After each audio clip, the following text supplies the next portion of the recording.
Hello everyone, today we will talk about how to fix or how to solve the problem of stuck on the application of DoorDash. You click on settings.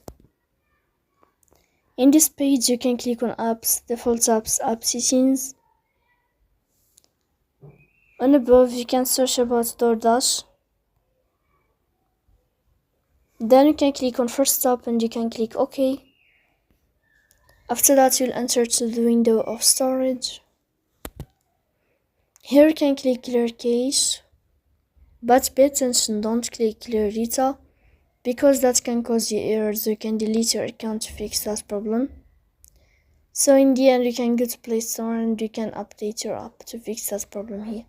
So please don't forget to support us by like and subscribe.